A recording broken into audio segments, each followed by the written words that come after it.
안녕하세요.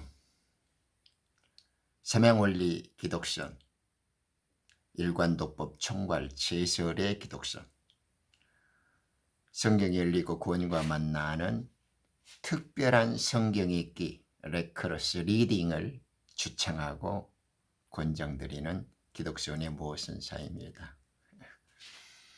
오늘 한 날도 주님의 은혜 가운데 평안하시고 승리한 날을 구가하고 계십니까?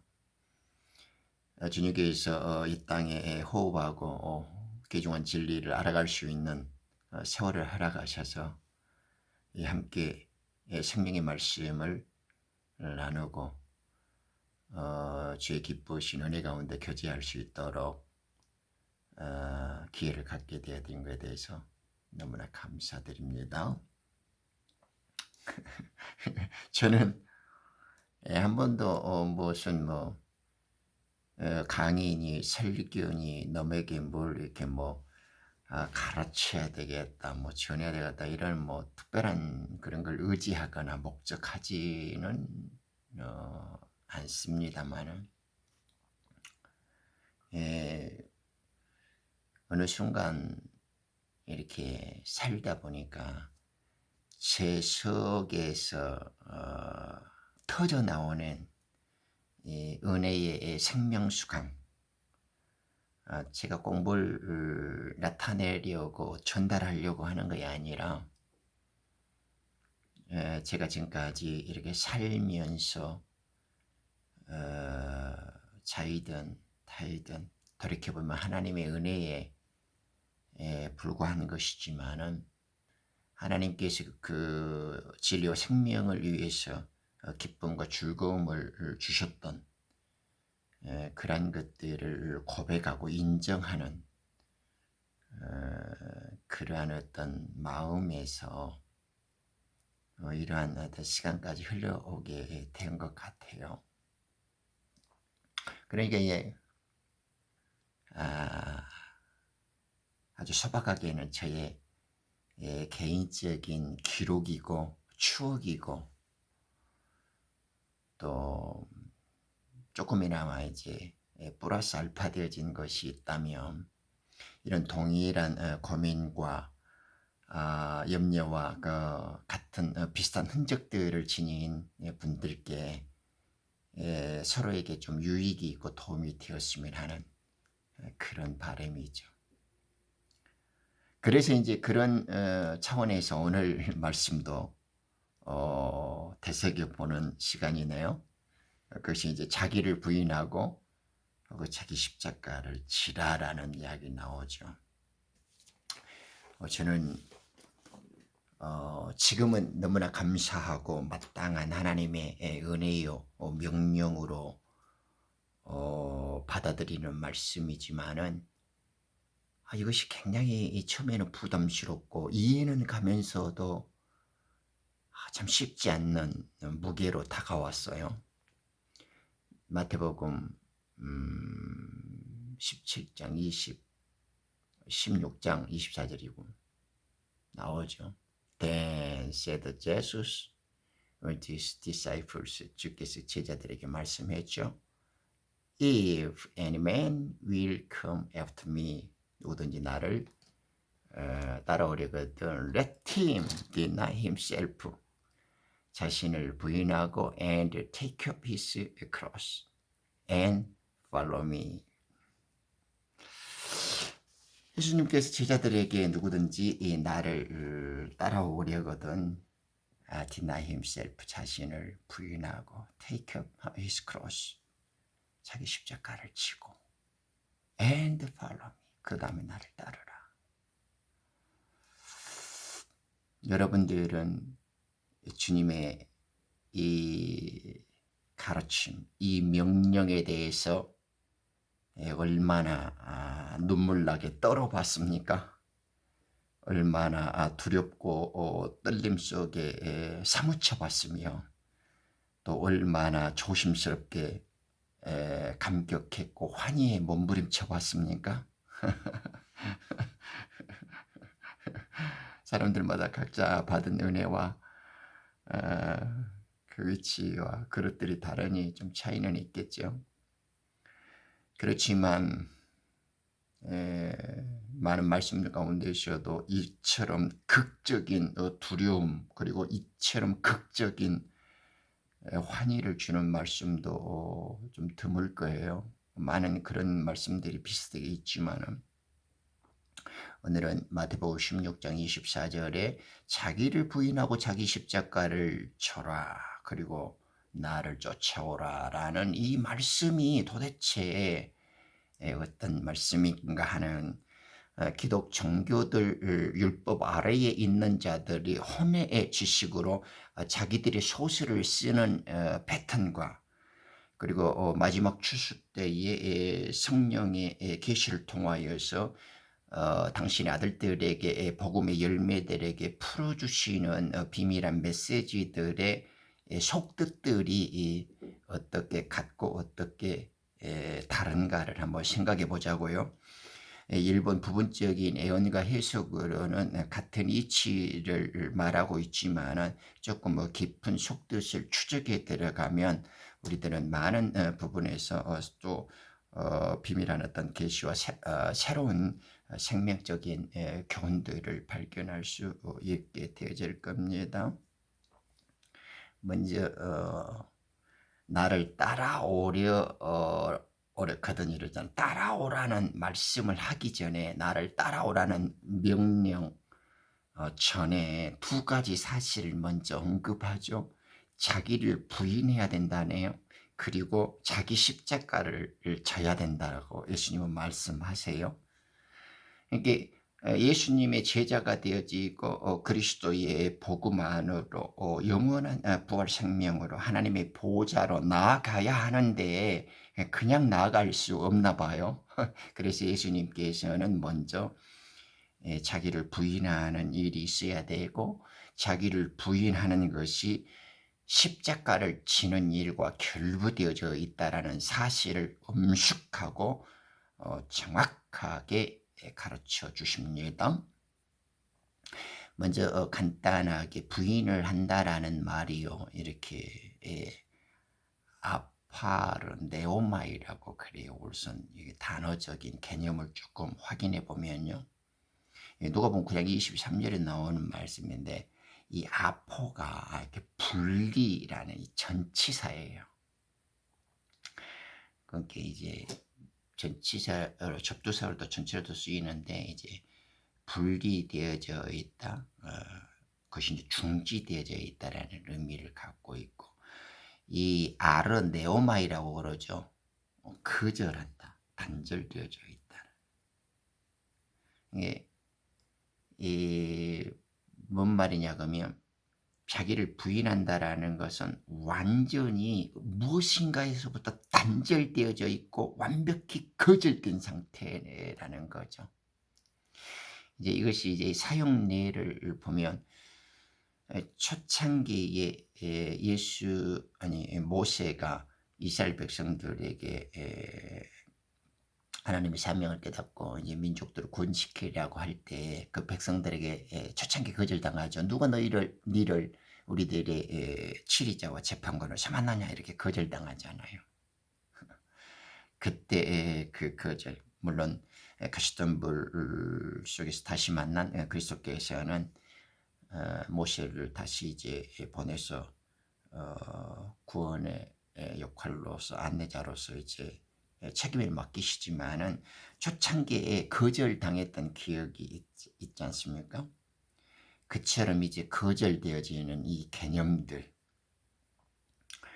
그러니까 자기를 부인한다라고 하는 것은 나의 육적인 소욕, 내 인간적인 죄되는 모습이나 그런 어떤 흔적들이나 발자취들이 완전히 끊어져 버려야 되고 단절돼야 되고 분리가 되어지는 일이라는 것을 알 수 있죠. 이 땅에 있는 것, 이 세상에 속한 것들, 육신적인 것들, 마귀와 거짓에 조금 관계되어져 있는 이런 것들하고는 완전히 단절되고 거절되어지고 끊어지고 멸해져야 하는 것입니다. 그것으로부터 돌아서야 돼요. 어렵죠. 네, 그러니 우리가 할 수 있는 일은 아니죠. 그래서 끝나는 게 아니고요. 그렇게 하려면 자기 십자가를 지는 일이 필요해요. 독립적인 일이 아니에요. 십자가를 져야 돼요. 이 take up his cross를 해야 되는데 자기 이 십자가를 진다라는 것이 더 황홀해요. 이래야만 우리는 이제 예수님과 형제가 되어지고 생명적으로 동일한 지체가 되어지고 이제 한 가족으로서 동일한 생명으로서 연합이 이제 이루어지죠. 이제 그것이 이제 우리는 그렇게 성전을 세우심을 입는 방법인데, 자기 십자가를 진다라는 것이 어떻게 생각해 오셨습니까? 그래서 쉽지 않죠. 왜냐하면 우리들은 스스로 십자가를 질 힘과 지혜와 어떤 그 권능이 없지 않습니까? 이 십자가를 진다라고 할 때 우리가 생각해 볼 수 있는 것이 이 사도행전 7장 51절로 마지막 스테반 그 설교 마지막 그 메시지에서 이스라엘 백성들에게 촉구하는 장면이 잘 나오죠. 너희 목이 곧고 마음과 귀에 할례를 받지 못한 자들아, 너희 조상이 한 것과 같이 너희도 늘 거룩한 성령님을 거역하는도다 이러죠. 그래서 너희들이 배반자요 살인자라고 하는 거예요. 우리 오평 강도에 보면 뭐 강도가 다른 사람이고 저만이 도둑놈이고 강도고 살인자다 이렇게 생각하는데 아니에요. 우리가 예수님을 예수님답게 알지 못하면 우리들 역시 그보다 더 더러운 배반자요 강도고 살인자들입니다. 우리는 예수님의 말씀을 천국의 비밀을 깨닫지 못하고 예수님의 생명으로 복음이 깨닫지 못하고 주님과 하나 되지 못한 자들은 전부 예수님을 배반하고 살인하는 자들이고 강도나 도적질하는 자에 지나지 않는다라는 거죠.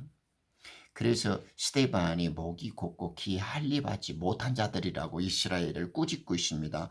오늘날 우리들을 꾸짖고 있는 말씀과 똑같죠. 예수님을 예수님답게 알지 못하고 예수님이 가르쳐 주시는 비유로 계시된 왕국의 비밀들, 즉 아버지의 뜻, 천국의 소식들을 우리가 알아듣지 못하고 그것을 본래대로 깨닫지 못한다면 우리는 역시 예수님을 십자가에 못 박고 있고 강도짓하고 대적하고 있고 예수님과 원수된 자의 상태로서 지내고 있는 것입니다. 그래서 우리는 이제 이 목이 굳고 귀가 할례 받지 못한 이런 처지와 상태에서 돌이키기 위해서, 즉 할례를 받아야 할 필요성에 대해서, 그리고 이 하나님께서 부르시고 초청하시는 그 구원과 진리의 생명으로 나아가기 위해서는 우리는 이제 우리의 십자가를 져야 한다는 말입니다.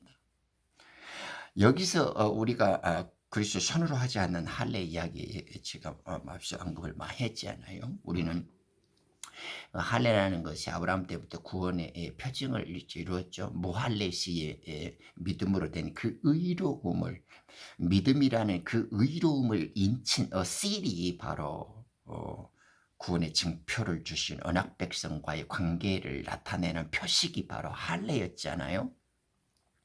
믿음으로 된 그 의로움을 하나님께서 이제 인치신 것이니까 그 구원의 표를 그때 율법 하의 사람들은 이제 표피했다가 증표를 갖고 있었죠. 우리들은 예수님의 십자가 이후에 그 믿음을 전가받으면서 우리는 그 믿음의 의로움을 성령의 인침으로 인해서 손으로 하지 않은 그리스도의 의로움을 입는 할례를 이제 받는 거죠.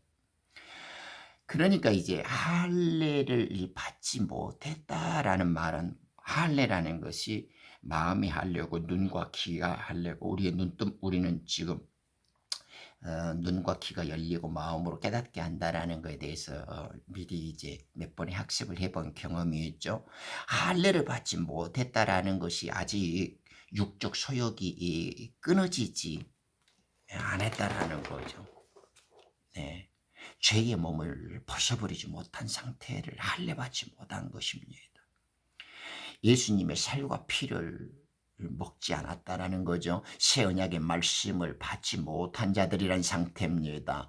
천국의 비밀을 소유하지 못하였고 아버지의 뜻을 온전하게 깨닫지 못한 자들이고 성령의 기름 부음이 성령의 눈과 귀를 띄워주지 않고 굳은 이 마음의 묵은 밭을 갈아주지 않았다라는 것입니다. 그리스도의 의의 옷 그리스도를 입지 못한 자들이죠. 여전히 무화과 잎으로 자신의 의로움을 치장하는 율법 아래에 속했다는 것입니다. 밑뿌리에서 하나님의 생명과 그 의로움 참 감람나무의 접붙임을 당하지 못하고 예수 그리스도의 생명으로 하나 되지 않는 자들이란 말이죠.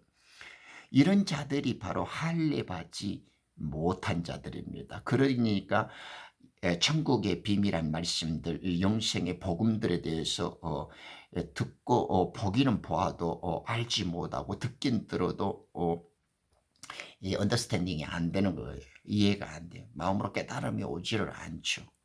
그래 눈으로 봐도 퍼시브가 안 돼요. 인식과 판별이 안 되는 거예요. 귀로 들어도 깨닫지를 못하고 이해가 안 되는 거죠. 그러니까 이제 자기식, 자기 편리한 대로, 자기 느낌대로, 자기 좋을 대로만 만들어내고 믿어내는 말씀과 진리를 이제 들먹거리고 자기의 힘과 경험에 의지한 이제 신앙생활과 종교 행위들을 이제 내뿜어내는 이제 자들이 되는 겁니다. 그래서 우리는 자기 십자가를 진다라는 이 작은 예수의 삶, 참으로 그리스도의 일꾼되고 제자된 삶이 무엇인가에 대해서 이 시간에 좀 진지하게 살펴볼 필요가 있다라는 거죠. 자기를 부인하는 것도 어려운데 자기 십자가를 절하고 하니까 얼마나 쉽지 않는 일이죠. 예수를 사랑하고 구원을 소망하는 자가 아직도 이 세상의 것, 육적인 것, 이 눈에 보이는 것에 대해서 결부가 되어지고 마음을 뺏긴다면 그는 진리 아래 놓여 있거나 영생을 얻은 자라고 보기 어렵습니다. 네. 어떻게 되어지는지 우리가 좀 살펴보면 이제 더 확연히 그 드러납니다.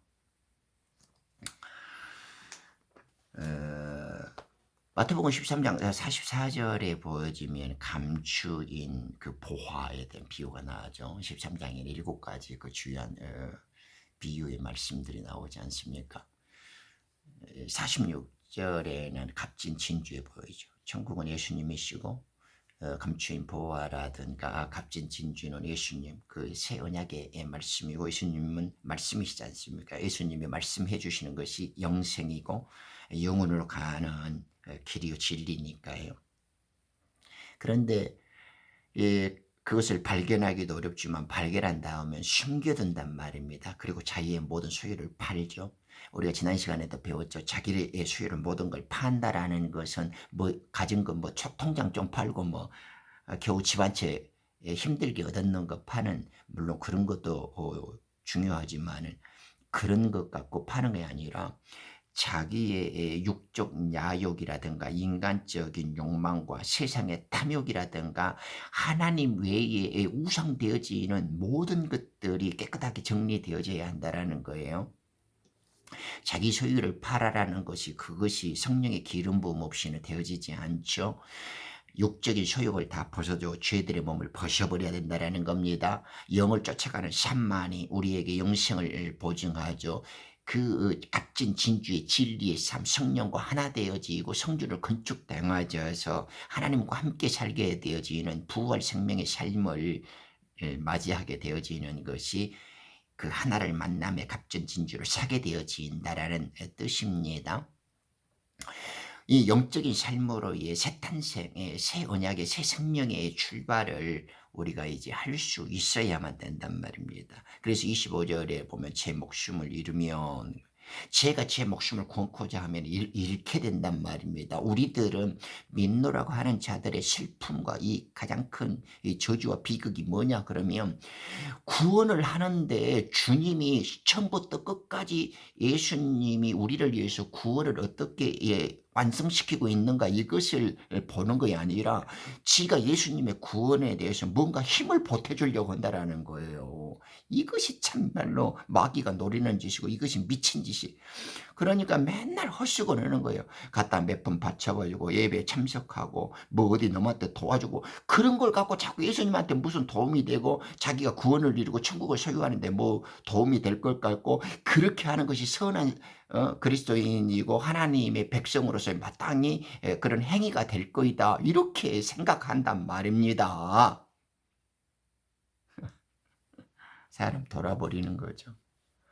성경에 그런 찌끄기를 말하는 거 하나도 아니. 그런 것은 하나님께 완전히 영에 사로잡혀서 산 사람들은 그런 짓거리 하지 않으라 그래도 자동으로 나와요. 왼손이 하는 일 오른손이 모르게 하고 안 그래도 거리에 가서 안 그래라 그래도 성령이 완전히 지배를 하고 하나님과 하나 된 생명으로 살면 뭐 이렇게 주일이니 예배니 구제니 이런 더러운 짓거리 안 해라 그래도 그 자체가 이미 예수님화 돼버리고 예수님의 생명이 나타난다니까요. 그런 것들을 안 해도.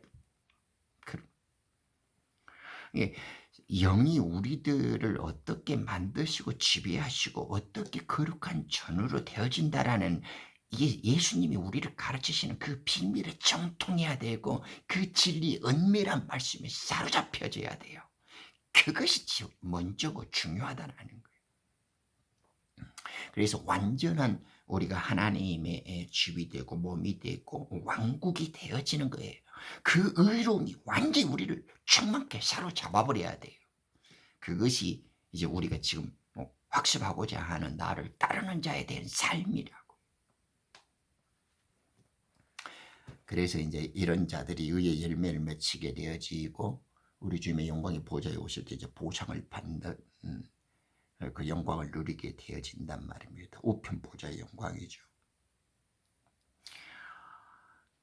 이 자기를 부인하고 자기 십자가를 져야 된다라는 말씀을 할 때 예수님께서는 자기가 이제 그 유대인들에게 고난을 받고 3일에 이제 살아날 것을 가르치실 때 나타나는 말씀이잖아요.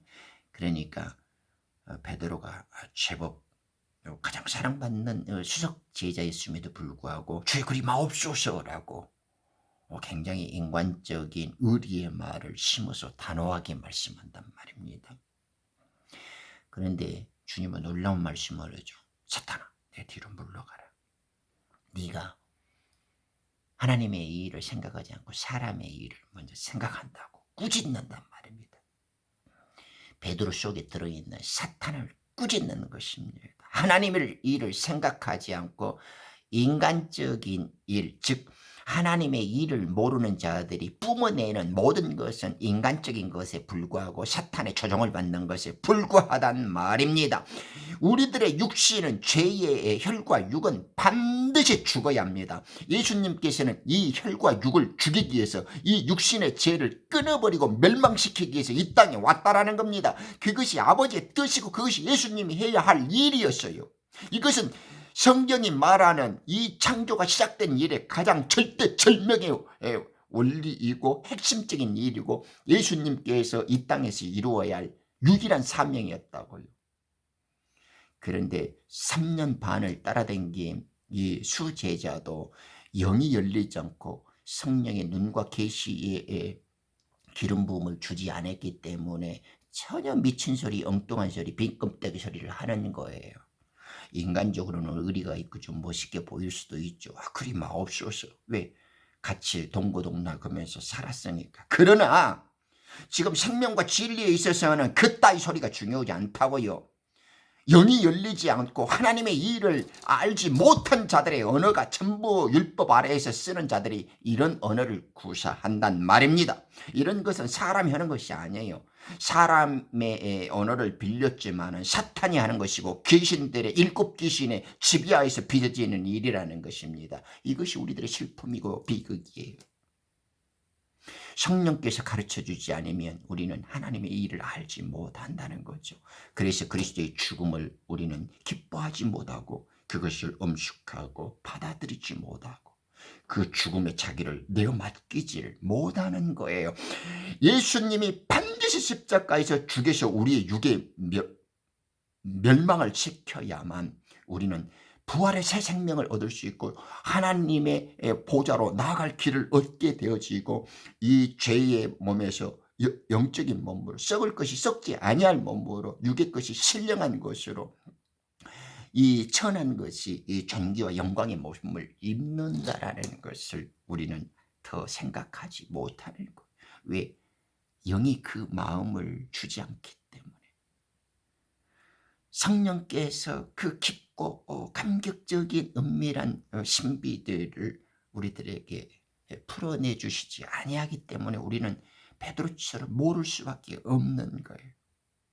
그러나 이제 이른 비성령의 오순절 이후에 그리스도의 사역을 그리스도의 행하신 모든 가르침을 기억하고 온전히 깨닫게 되어질 때 제자들의 삶은 180도로 이제 바뀌었던 것을 우리는 성경 역사를 통해서 알 수가 있는 거죠. 베드로 안에는 아직 성령이 있지 않았습니다. 이 땅에 육적인 생각으로 가득 찼어요. 성령이 눈과 귀를 열어주기 전에 베드로와 이 제자들의 상태에는 7 귀신의 아래에 있었을 뿐입니다. 비록 예수님과 함께 있었지만 그들의 주인은 역시 이 세상의 어둠의 영들이 주관하고 있었다는 걸 우리는 명확히 알아야 됩니다. 그걸 잊어버리면 안 돼요. 그래서 베드로 안에는 사탄이 지배하고 있었다는 것을 예수님께서는 깨달아 보고 있단 말입니다. 우리가 교회를 가고 성경을 끼고 다니고 예수님의 이름을 부르고 다니고 있어도 이 베드로와 같은 한심한 꼬라지로 사는 자들이 얼마나 이 땅에 많냐 이 말입니다. 예수의 십자가의 죽음의 의미를 모르고 예수님이 왜 죽어야 하는지를 깨닫지를 못해요. 그리고 예수님의 죽음 속에 나의 죽음을 묻어야 한다라는 것, 나의 죽음도 저렇게 죽어야 한다라는 사실을 알지 못하면 우리는 이런 베드로와 같은 비참한 상태에서 머물 수밖에 없다라는 것입니다. 그러면 예수님께 책망받아요. 그래서 자기를 부인한다라는 이야기가 나오는 거예요. 자기를 부인해야 돼요. 그래서 성령의 세례와 성령의 인침이 있어야 이러한 일이 이제 나타나는 거죠. 그것이 그리스도의 할례입니다. 자기 십자가를 질 수 있다라는 거예요. 자기를 부인하고 자기 십자가를 진다라는 것은 성령의 세례, 성령의 인침으로만 가능합니다. 하나님께서 주시는 전적인 은혜와 자비예요. 그래서 우리는 성령을 구해야 하는 겁니다.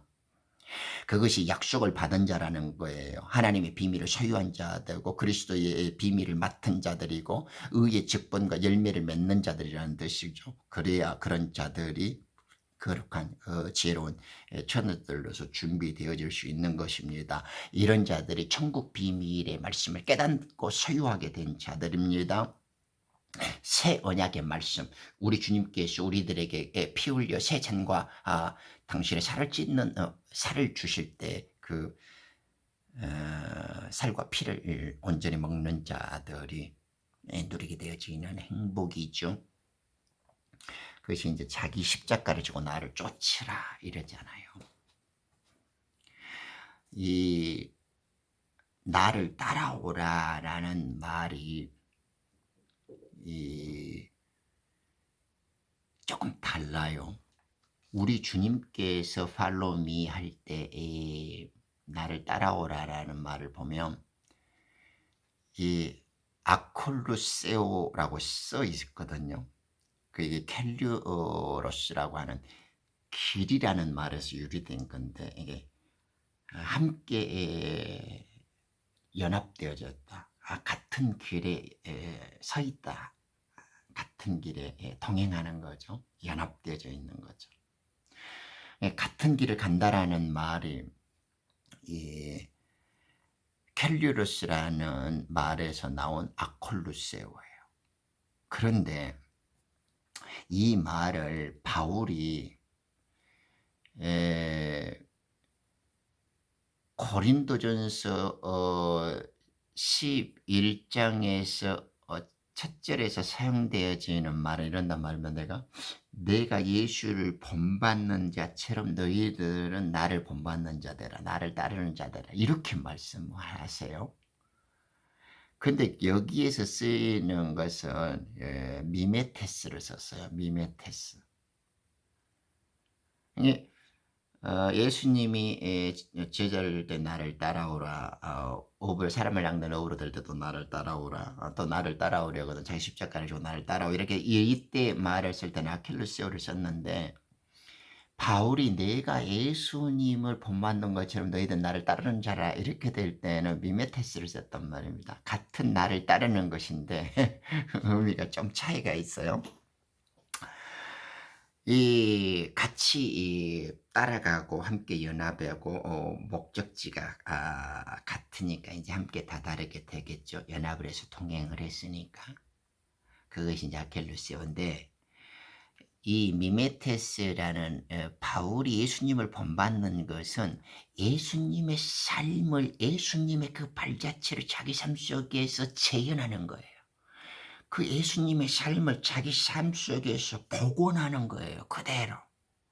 이게 흉내를 내면서 모방이면서 그것이 우리들의 말로 이렇게 추종자라고 추종자. 예수님의 그 삶을 그대로 학습해 가지고 우리 삶에 예수님의 삶을 이제 회복시켜 버리는 거. 자기를 통해서 예수님의 삶이 드러나게 만드는 거. 이것이 이제 바울이 나를 따르는 자들에 대해서 사용했을 때 미메테스예요. 이 미메오마이라는 말의 동사에서 그러니까 우리가 이제 어떤 것들을 이렇게 모방은 제2의 창조라고 그럽니까? 이렇게 흉내를 내잖아요. 근데 흉내를 내다 보면 이제 그 원래 처음 것과 이제 구분이 없을 정도로 완벽해져 버리는 거죠. 그것이 이제 모방을 통한 창조잖아요.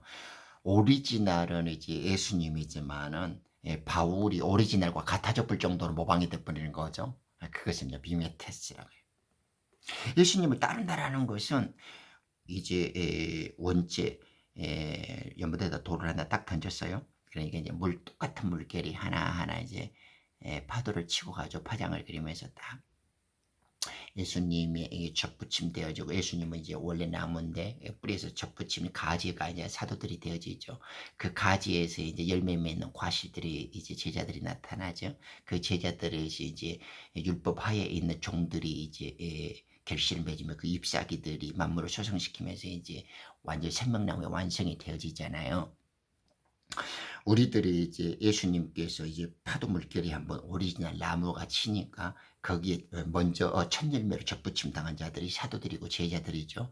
예를 들면 그 제자들 중에서 또 제자들 문도들이 또 나타나서 지금까지 왔단 말입니다. 그러면 이제 접붙임 되어지는 제자들 그리고 그 뒤늦게 붙은 사도 바울은 또 말씀으로 접붙임 당한 안에 또 디모데를 낳고 또 디모데는 또 접붙이 되어지는 거기서 많은 이제 초대교회 교부들이 이제 염려 파생되지 나와서 우리들까지 오잖아요. 이렇게 이 접붙이되는 의의 열매들이 이제 생명의 물결로 들어서 오늘날 주님 오실 때까지 이제 계속 이제 이 생명의 도미노들이 이 생명의 물결들이 이 제자화된 말씀의 자식들이 자꾸 이제 저렇게 잉태되어져서 지금까지 오고 있단 말입니다. 이것이 이제 나를 따라오라 이렇게 말하는 거죠. 마태복음 4장 9절에도 사람을 낚는 어부가 될 때도 follow me 그러죠. 에베소서 5장 1절에서도 이제 하나님을 따르는 자들아 할 때 예수님께서는 당신 스스로 주님이 기뻐하시고 향기로운 헌물로서 자신을 드리셨죠. 그리고 희생의 본을 보이셨습니다. 그 사랑의 삶의 순교와 희생을 통하여서 우리들도 너희도 나가 사랑한 같이 너희들도 서로 사랑하라 이렇게 당부하고 계시죠. 그것이 이제 예수님의 가르침이기도 하고 사도들의 당부이기도 합니다. 데살로니가 전서 1장 6절에도 똑같이 하나님께서는 그리스도를 선택했고 또 그리스도께서는 우리들에게 성령의 기쁨으로 또 환난 가운데서 그 말씀을 받아들여서 우리와 주를 또 따르는 자가 되게 해라고 또 바울이 권면하고 있다는 것을 알게 되어집니다. 우리는 성령의 기쁨을 받고 또 이런 환난 가운데서 그분을 또 받아들이고 또 우리는 예수님을 따라가고 또 사도들이 가르치는 그 본을 또 따라가게 되어졌으니 거죠. 이게 예수님의 이렇게 따르는 삶 속에는 우리들이 자발적인 의지와 자원하는 기쁨의 노력들도 포함되어 있지만은 무엇보다도 제일 중요한 것은 우리는 그리스도 안에서 먼저 새로 태어나져야 한다는 겁니다. 우리가 성령의 세례로서 새로운 물과 성령에 의해서 거듭나여지고 영과 말씀으로 진리로 참 예배자가 되어지지 않으면 우리의 눈과 귀를 성령에 의해서 기름 부음을 받지 아니하면 우리들은 자기를 부인하는 일이 시작되지도 않고 자기 십자가를 질 수 있는 일은 꿈에도조차 생각할 수가 없죠. 그러니 주님께서 요구하시는 제자된 삶, 사도들이 갔던 그 성령의 인도하심을 따라서 밟아 나갔던 그 십자가의 길, 나를 따르는 자의 삶과는 아무 상관이 없는 자들이 되어버린단 말이에요. 그래서 우리 주님을 따라가기 위해서 제자들이 되기 위해서 제자다운 삶을 걸어가기 위해서는 반드시 자기를 부인하고 자기 십자가를 져야 하는 거죠.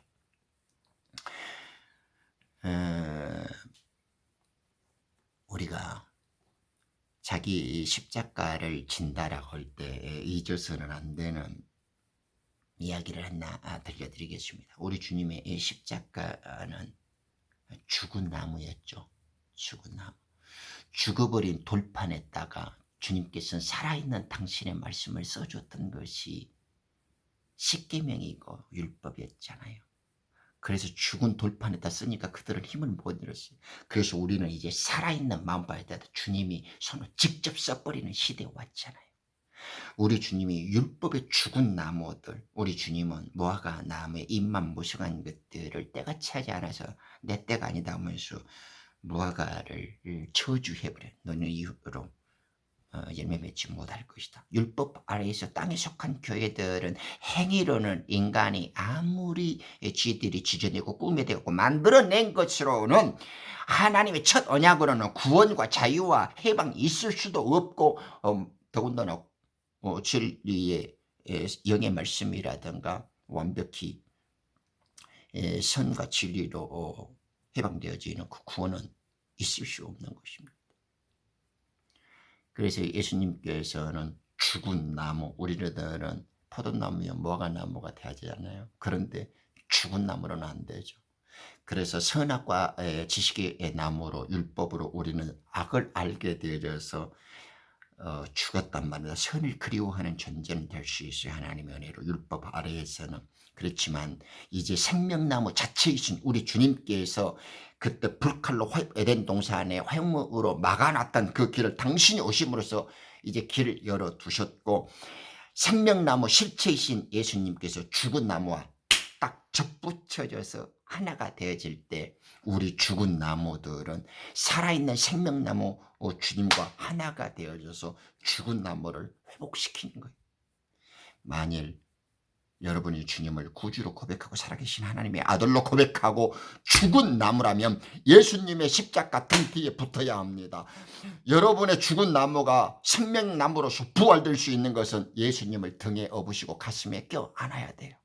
그래야 예수님이 죽을 때 당신을 끌어안고 죽고 예수님이 살아나실 때 그 동일한 영으로 죽은 여러분을 부활 생명으로 일어나게 하죠. 그래서 죽었던 우리 나무가 에스겔 골짜기에 말하는 뼈들과 같은 것들이 살아나는 부활 생명으로 하나님의 군대로 일어나는 능력과 새로운 역사가 일어나는 것입니다. 죽은 우리 나무가 생명나무의 능력의 나무와 접목되어졌을 때 우리는 그리스도의 보호자 영원한 빛의 나라로 아들 나라로 옮겨 들어가게 되어지는 거죠. 여러분, 죽어있는 우리 나무가 이제 왜 내 십자가를 져야 되는지 알죠? 그것이 그리스도의 할례입니다. 우리가 십자가를 진다라는 것이 예수님의 죽음 안으로 들어가는 것이고 예수님과 함께 장사되어지는 것이고 우리의 육적 소욕을 십자가에 못 박았다라는 것 자체가 예수님의 죽음 안으로 나의 죄의 몸을 던져서 예수님의 부활 안으로 내가 새롭게 태어나야 하는 것이 그것이 자기 십자가를 절하는 것입니다. 그러니 우리는 예수님의 죽음 안으로 예수님의 십자가 안으로 예수님의 믿음과 부활의 생명으로 들어가야 합니다. 그런 십자가를 회피하지 마시기를 바랍니다.